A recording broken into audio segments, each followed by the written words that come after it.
저녁 어스름이 고즈넉한 한옥의 툇마루에 조용히 내려앉고 있었습니다. 은은한 등불 아래 비단처럼 고운 한복을 차려입은 30남짓의 최유진이 손전화를 들고 이야기 마당을 열고 있었습니다. 그녀의 얼굴에는 봄날 햇살처럼 따사로운 미소가 걸려 있었고 꿀을 바른 듯 달콤한 목소리가 조용히 울려 퍼졌습니다. 유진은 바로 옆에 앉은 시어머니 75해의 세월이 얼굴에 고스란히 내려앉은 박옥순의 무릎을 부드럽게 쓸어주며 말했습니다. 저의 이야기를 들어주시는 모든 분들 보세요. 저희 어머니와 이렇게 오붓한 저녁을 보내고 있답니다. 저에게 어른을 모시는 것은 힘든 일이 아니라 세상 가장 큰 기쁨이자 행복이에요. 그렇지요, 어머니. 유진의 다정한 물음의 옥수는 그저 굳은 표정으로 작게 고개를 끄덕일 뿐이었습니다.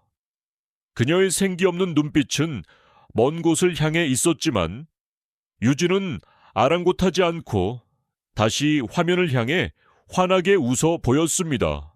이야기 마당을 마친다는 인사를 끝으로 손전화 화면에 작은 불빛이 꺼지는 순간 유진의 얼굴에서 봄날 같던 미소는 온데간데 없이 사라지고 그 자리에는 서리처럼 차가운 표정이 들어섰습니다.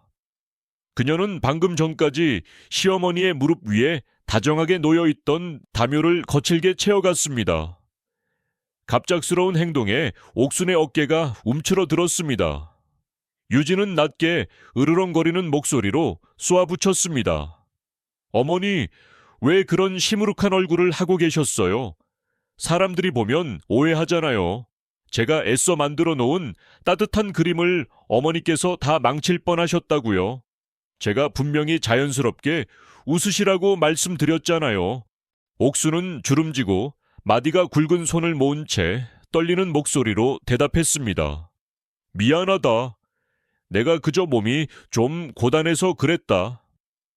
유진은 옥순의 변명에 코웃음을 치며 한 걸음 더 가까이 다가섰습니다. 그녀의 목소리는 독을 품은 뱀처럼 나직하고 위협적이었습니다. 고단하시다고요? 어머니께서 하시는 일이라고는 그저 이 자리에 앉아 제 이야기의 배경이 되어주시는 것뿐이에요. 그런데 그 간단한 것조차 제대로 못하시면 어떡하나요? 어머니는 정말 아무짝에도 쓸모가 없으시군요. 알아들으셨어요. 한 번만 더 이런 식으로 제 일을 방해하시면 아드님이 매달 보내드리는 약값마저 제가 전부 끊어버릴 겁니다. 말을 마친 유진은 마치 더러운 것이라도 닿은 듯 자신의 손을 털어내며 차갑게 돌아섰습니다. 삐걱거리는 마룻소리와 함께 그녀의 모습이 방 안으로 사라지자 넓은 대청마루는 순식간에 춥고 텅 빈 공간으로 변했습니다. 홀로 남겨진 옥수는 한참 동안이나 움직이지 못했습니다. 주변의 어둠이 마치 자신을 집어삼키려는 듯 무겁게 느껴졌습니다. 이윽고 그녀의 메마른 어깨가 가늘게 떨리기 시작했습니다. 소리조차 내지 못하는 울음이 터져 나왔지만 그 슬픔을 들어줄 이는 아무도 없었습니다. 거대하고 차가운 한옥 안에서 늙고 병든 노인의 모습은 한없이 작고 초라해 보였습니다. 모든 것이 달라지기 시작한 그날의 이야기는 지금으로부터 석 달 전으로 거슬러 올라갑니다. 본격적인 이야기에 앞서 잠시 여러분께 인사를 드리고 싶습니다. 이 이야기가 여러분의 마음에 작은 울림을 준다면 구독과 알림 설정을 부탁드립니다. 그리하면 저희가 정성껏 준비한 다음 이야기를 가장 먼저 만나보실 수 있습니다. 그리고 혹시 어느 고장에서 이 이야기를 듣고 계신가요?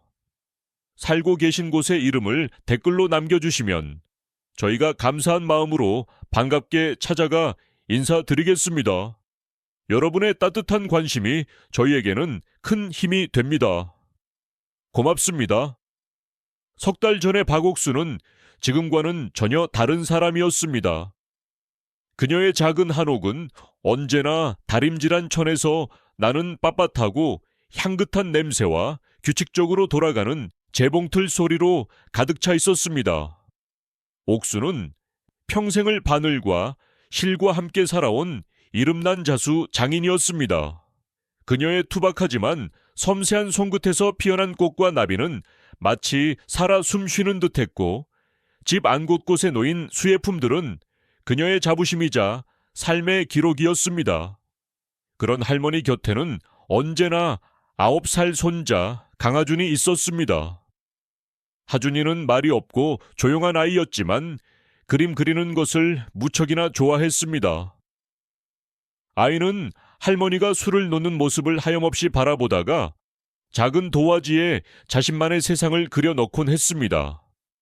옥수는 그런 손자에게 서툰 솜씨로나마 바느질을 가르쳐주며 소박한 행복을 느끼고 있었습니다. 그 평화롭던 일상에 균열이 가기 시작한 것은 아들 민준과 며느리 유진이 시골집으로 내려오면서부터였습니다. 유진은 최근 현대 며느리의 살림일기라는 이름으로 이야기 마당을 시작했는데, 도시 생활과 전통적인 가치를 조화롭게 꾸려나가는 젊은 주부의 모습을 보여주며 제법 인기를 끌고 있었습니다. 집 안으로 들어선 유진은 다정한 인사를 건네는 대신 날카로운 눈으로 사방을 훑어보기 시작했습니다. 어머니, 집이 참 예스럽고 좋네요.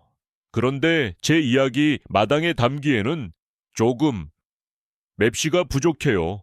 특히 저 오래된 괴는 화면의 전체적인 느낌을 해치는 것 같아요. 유진이 손가락으로 가리킨 것은 옥순의 남편, 즉 유진의 시아버지가 평생을 아끼며 사용했던 손때 묻은 자개장이었습니다. 옥순의 얼굴에 서운한 기색이 스쳤습니다. 얘야, 그건 네 시아버지가 물려주신 귀한 물건이다. 함부로 옮길 수가 없어. 옥순의 말에 아들 민준이 조심스럽게 끼어들었습니다. 그는 아내와 어머니 사이에서 어쩔 줄 몰라 하며 난처한 표정을 지었습니다. 어머니, 유진이 말이 맞아요. 요즘은 저 사람의 이야기 마당 덕분에 우리가 빚도 갚고 사는 거예요. 어머니께서 조금만 이해해 주시면 안 될까요? 다 우리 가족 잘 되자고 하는 일이잖아요. 아들의 말은 옥순의 가슴에 비수처럼 꽂혔습니다. 아들은 이미 제 편이 아니었습니다. 돈과 아내의 성공이 늙은 어미보다 더 중요해진 아들의 모습에 옥순은 아무 말도 할 수 없었습니다. 그날 저녁 유진은 기어이 일꾼을 불러 자개장을 창고 깊숙한 곳으로 옮겨버렸습니다. 그 모습을 방구석에서 말없이 지켜보던 하준이는 자신의 낡은 그림책 한쪽을 펼쳤습니다. 그리고 그 위에 정성껏 자개장을 그린 뒤 그 옆에 서 있는 엄마의 얼굴에 커다랗고 검은 가위표를 그려 넣었습니다.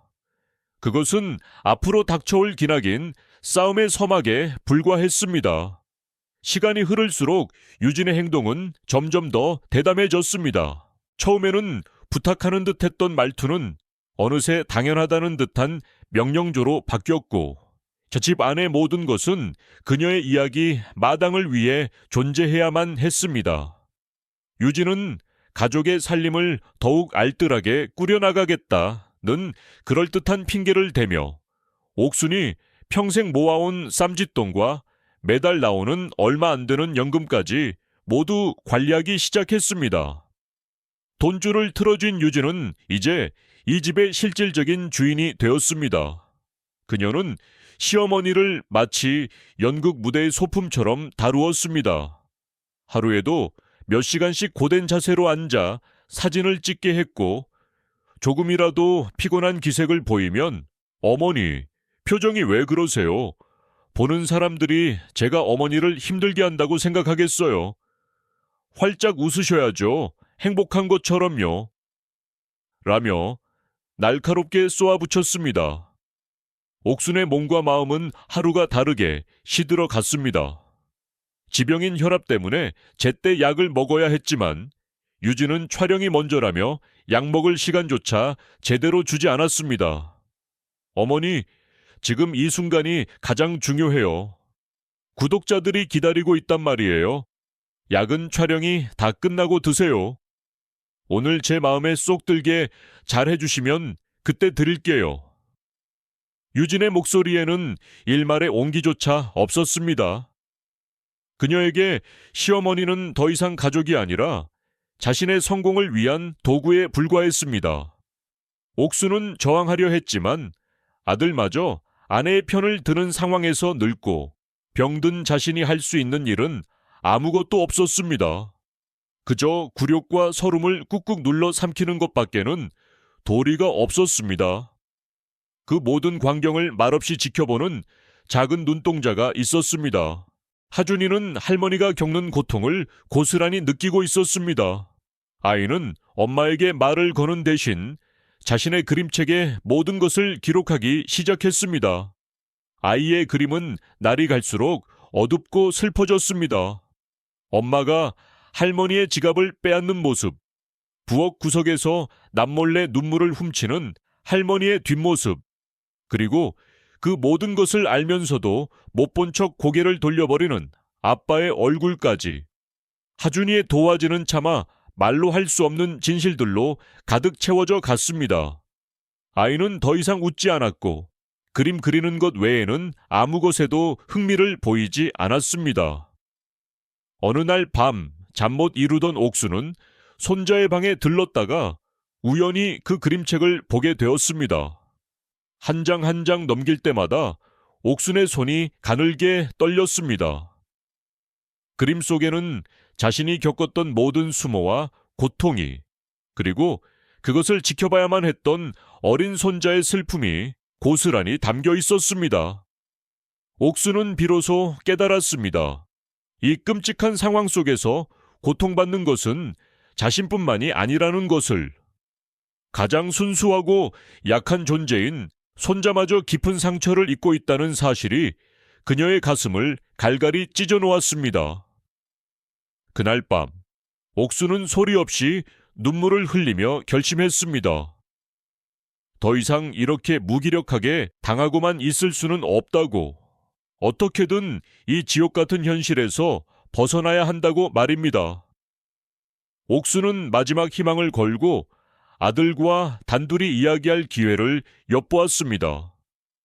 며칠 뒤 유진이 광고주를 만난다며 아침 일찍 도시로 나간 날이었습니다. 옥수는 마당을 서성이는 아들 민준을 조용히 불렀습니다. 그녀는 떨리는 손으로 자신의 소매를 걷어 올렸습니다. 희미하게 남은 푸른 멍 자국이 드러났습니다. 그것은 며칠 전 유진이 옥순의 팔을 거칠게 잡아 끌다 생긴 상처였습니다. 민준아, 이것 좀 보거라. 네 아내가 한 짓이다. 저 아이는 내 돈을 모두 가져가고 나를 굶기고 병든 몸조차 돌보지 않는다. 네가 어떻게 좀 해줘야 한다. 너는 내 아들이지 않니? 옥순의 목소리에는 간절함이 묻어났습니다. 하지만 아들의 반응은 냉담했습니다. 민주는 어머니의 상처를 애써 외면하며 괴로운 듯 얼굴을 찡그렸습니다. 어머니, 너무 부풀려서 생각하지 마세요. 유진이도 요즘 스트레스가 많아서 그래요. 그 사람의 사업이 아니었다면 우리 가족은 길거리에 나앉았을 거예요. 제가 사업에 실패해서 빚더미에 오른 거 어머니도 아시잖아요. 우리는 지금 유진이가 벌어오는 돈으로 살고 있어요. 그러니 어머니께서 조금만 참아주세요. 그 사람 비위 좀 맞춰주시고요. 아들의 말은 늙은 어머니의 가슴에 더 큰 상처를 남겼습니다. 옥수는 절망적인 심정으로 되물었습니다. 참으라고. 얘야, 나는 하루하루가 숨이 막힌다. 네 아내는 나를 말려 죽이려 하고 있어. 옥순의 애원에 민주는 오히려 짜증 섞인 목소리로 대꾸했습니다. 어머니, 제발 그만하세요. 저 좀 그만 힘들게 하세요. 그는 더 이상 듣고 싶지 않다는 듯 황급히 자리를 피했습니다.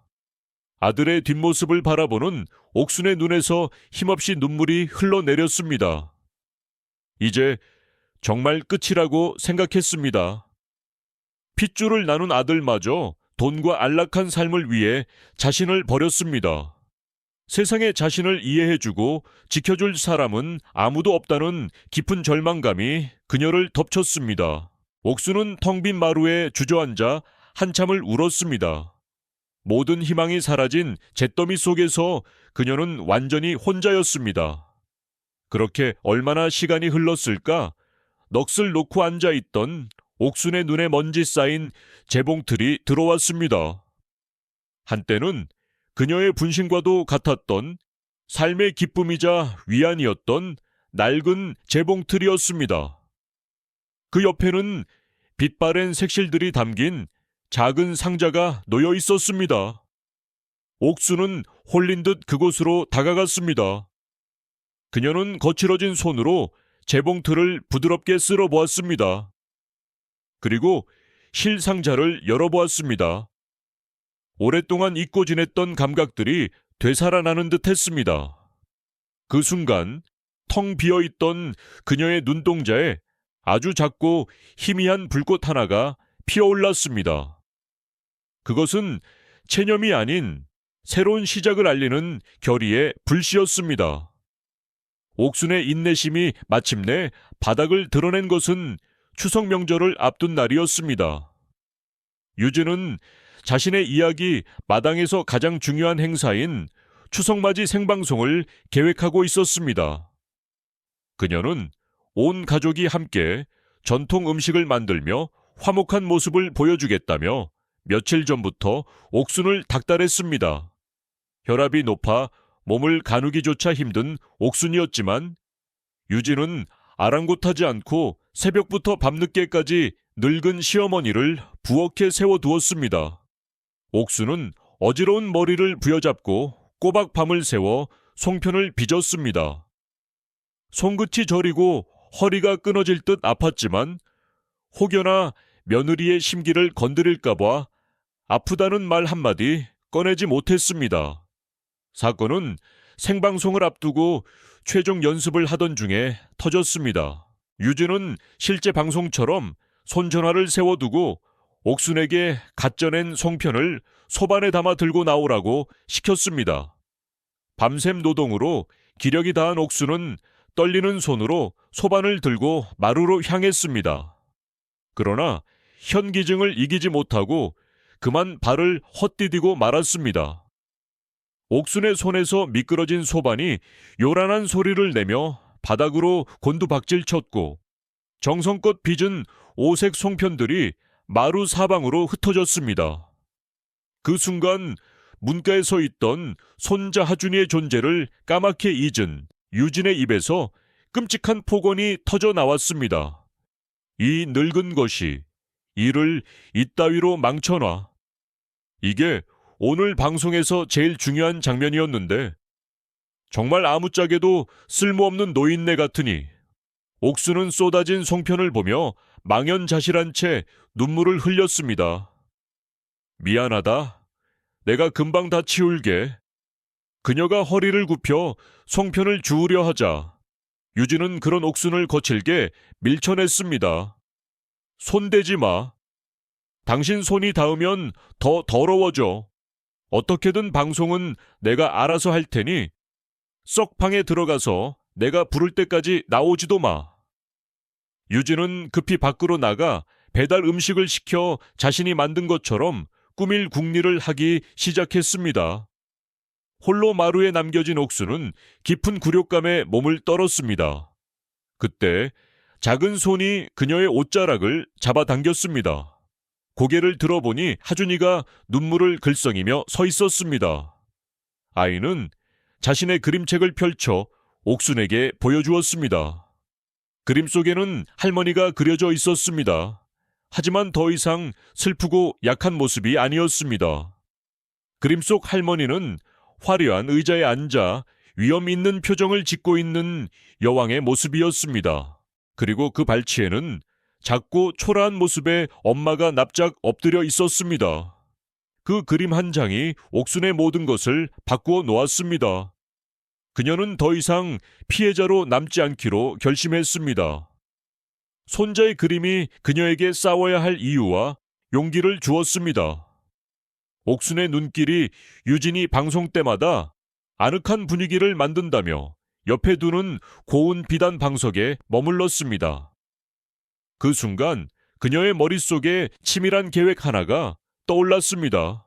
그날 밤 모두가 잠든 깊은 어둠 속에서 옥수는 조용히 방석의 한쪽 실밥을 조심스럽게 뜯어내기 시작했습니다. 그녀의 손놀림은 그 어느 때보다 단호하고 침착했습니다. 다음 날 아침 옥수는 하준이에게 자신이 평생 몰래 숨겨두었던 비상금을 쥐어주며 작은 종이에 적은 물건을 사오라고 조용히 부탁했습니다. 아이는 말없이 고개를 끄덕이고는 작은 심부름을 위해 집을 나섰습니다. 그날 오후, 하준이는 할머니의 부탁대로 아주 작은 기계장치를 구해왔습니다. 칠흑 같은 어둠이 내린 밤, 옥수는 평생의 기술을 모두 쏟아부어 그 작은 장치를 비단 방석의 화려한 수무늬 속에 감쪽같이 숨겼습니다. 탐스러운 모란꽃의 붉은 꽃술 한가운데에 자리 잡은 렌즈는 육안으로는 도저히 알아챌 수 없을 만큼 정교하게 위장되었습니다. 그녀는 방석 안쪽에 작은 주머니를 만들어 전원을 연결하는 선과 작은 전지도 함께 숨겼습니다. 다음 날 아침 옥수는 아무 일도 없었다는 듯 순종적인 표정으로 유진에게 그 방석을 건넸습니다. 얘야, 어제는 내가 큰 실수를 했다. 미안한 마음을 담아 이 방석의 술을 새로 놓아보았다. 부디 네가 하는 일이 술술 풀리기를 바라는 내 마음이다. 유진은 의심스러운 눈초리로 방석을 살펴보았지만 평소보다 더욱 화려해진 자수를 보고는 이내 만족스러운 표정을 지었습니다. 솜씨는 여전하시네요. 보기 좋으니 방송할 때 가장 잘 보이는 곳에 두어야겠어요. 어머니께서도 이제야 쓸모있는 일을 하시네요. 유진의 비아냥거림에도 옥수는 묵묵히 고개만 숙일 뿐이었습니다. 그렇게 문제의 방석은 유진의 손전화가 가장 잘 비추는 자리에 놓였고 그 안에 숨겨진 작은 눈은 조용히 자신의 일을 시작했습니다. 그 후 며칠 동안 모란곳 속 렌즈는 유진의 두 얼굴을 남김없이 기록했습니다. 화면 앞에서는 세상 누구보다 다정한 며느리였지만 방송이 끝나면 돌변하여 시어머니에게 폭언을 퍼붓는 모습, 식사 시간이 되어도 옥순에게는 멀건 국물만 건네는 장면, 심지어 남편 앞에서 시어머니의 행동을 흉내내며 조롱하고 남편은 그런 아내를 말리기는커녕 어색하게 웃어넘기는 모습까지 모든 것이 고스란히 담겼습니다. 그 중에서도 가장 결정적인 증거는 유진이 친구와 통화하는 내용이었습니다. 무슨 효도야? 저 늙은이는 그냥 내 황금알을 낳는 거위일 뿐이야. 사람들은 구구절절한 노인네 사연을 좋아하거든. 이 이야기로 뽑아먹을 만큼 뽑아먹고 나면 제일 값싼 요양원에 보내버릴 거야. 우리 남편. 그 사람은 찍소리도 못해. 이미 내 소나귀에 있거든. 옥수는 손자 하준이의 도움을 받아 방석 속에 담긴 영상들을 작은 저장 장치에 모두 옮겼습니다. 기계를 다루는데 서툰 할머니와 달리 하준이는 놀라울 만큼 빠르고 정확하게 일을 처리했습니다. 영상을 확인하는 옥순의 가슴은 찢어질 듯 아팠지만 한편으로는 이제 모든 것을 끝낼 수 있다는 생각에 오히려 마음이 단단해졌습니다. 마침내 추석 당일이 밝았습니다. 유진은 1년 중 가장 중요한 생방송을 위해 아침부터 분주하게 움직였습니다. 아름다운 한복으로 곱게 차려입고 값비싼 배달 음식들을 자신이 만든 것처럼 그릇에 옮겨 담는 그녀는 자신에게 어떤 운명이 기다리고 있는지 전혀 알지 못했습니다. 드디어 유진이 손꼽아 기다리던 생방송이 시작되었습니다. 화사한 한복을 차려입은 유진은 정성껏 차린 음식상 앞에 단아하게 앉아 있었습니다. 그녀의 옆에는 어색한 표정의 남편 민준과 아무 말 없이 고개를 숙인 옥순이 자리했습니다. 수천 명의 사람들이 유진의 이야기 마당에 모여들어 칭찬의 말을 쏟아내기 시작했습니다. 여러분, 풍요로운 한가위를 맞아 가족의 소중함을 다시 한번 생각하게 됩니다. 부모님께 효도하는 것보다 더 큰 기쁨은 세상에 없을 것입니다. 유진이 꾸며낸 감동적인 이야기를 한창 늘어놓던 바로 그 순간, 옆방에서 할머니의 신호를 기다리던 하준이가 조용히 손을 움직였습니다. 갑자기 유진의 손 전화 화면이 바뀌었습니다. 방금 전까지 환하게 웃고 있던 유진의 얼굴 대신 낯선 영상들이 나타나기 시작했습니다. 그것은 바로 지난 며칠간 모란곳 방석이 기록해온 진실의 조각들이었습니다. 화면 속에서 유진은 시어머니에게 끔찍한 말을 내뱉고 있었고, 음식을 빼앗고, 심지어 요양원에 버릴 계획을 친구에게 자랑하고 있었습니다. 이야기 마당의 대화창은 순식간에 충격과 분노의 외침으로 가득 찼습니다. 이게 대체 무슨 일이야? 저 여자 악마 아니야. 가짜 효부에게 모두 속았네. 이건 범죄야. 당장 신고해야 해. 유진은 새하얗게 질린 얼굴로 화면을 바라보았습니다. 그녀는 허둥지둥 방송을 끄려 했지만 손전화는 그녀의 말을 듣지 않았습니다. 그 순간 죽은 듯이 앉아있던 옥순이 천천히 자리에서 일어났습니다. 그녀는 하준이의 낡은 그림책을 집어들어 마지막 장을 펼쳐 보였습니다. 그곳에는 여왕처럼 당당하게 서 있는 할머니의 모습이 그려져 있었습니다. 옥수는 그림책을 화면 가까이 가져가며 그 어느 때보다 차분하고 강한 목소리로 말했습니다. 이것이 바로 현대 며느리의 진짜 살림 일기입니다. 어른들이 진실을 말할 용기가 없어 9살짜리 아이가 대신 기록한 고통의 일기입니다. 여러분이 방금 보신 모든 것은 사실입니다. 자, 이제 웃어보렴, 유진아. 수천 명의 사람들이 너를 지켜보고 있단다. 남편 민주는 두 손으로 얼굴을 감싼 채 고개를 숙였습니다. 유진은 꺼져버린 손전화 화면과 싸늘한 시어머니의 얼굴을 번갈아 보았습니다. 그녀의 아름답던 얼굴은 이제 공포와 증오로 끔찍하게 일그러져 있었습니다. 모든 거짓이 드러나는 순간 그녀의 세상은 산산조각 나고 말았습니다. 그 후 몇 달의 시간이 흘렀습니다. 유진의 이야기 마당은 문을 닫았고 그녀는 노인 학대 혐의로 법의 심판을 받게 되었습니다. 모든 광고 계약은 취소되었고 그녀에게 남은 것은 사람들의 손가락질과 엄청난 빚뿐이었습니다. 남편 민준 역시 이혼을 요구했지만 아내의 악행을 알고도 방관한 대가는 혹독했습니다. 그는 직장에서 쫓겨났고 주변의 모든 사람들로부터 외면당했습니다. 반면 옥순의 집에는 다시 따스한 햇살이 찾아왔습니다. 그녀는 자신의 이름을 걸고 작은 수의 공방을 열었고 정성이 담긴 그녀의 작품들은 입소문을 타고 많은 사람들에게 사랑받기 시작했습니다. 할머니의 곁에서 하준이는 예전의 밝고 쾌활한 모습을 되찾았습니다. 아이는 더 이상 어두운 그림을 그리지 않았습니다. 그림책의 마지막 장에는 할머니와 손자가 마루에 앉아 환하게 웃고 있는 모습이 따뜻한 색감으로 그려져 있었습니다. 이 이야기는 가장 약한 존재의 작은 용기가 어떻게 거대한 거짓을 무너뜨릴 수 있는지를 보여줍니다. 진실의 힘은 때로는 그 어떤 것보다 강하고 위대합니다. 오늘 이야기가 여러분의 마음에 깊은 여운을 남겼다면 저희 채널을 구독해 주시고 좋아요를 눌러 따뜻한 응원을 보내주시길 바랍니다. 여러분의 작은 관심이 저희에게는 더 좋은 이야기를 만드는 큰 힘이 됩니다.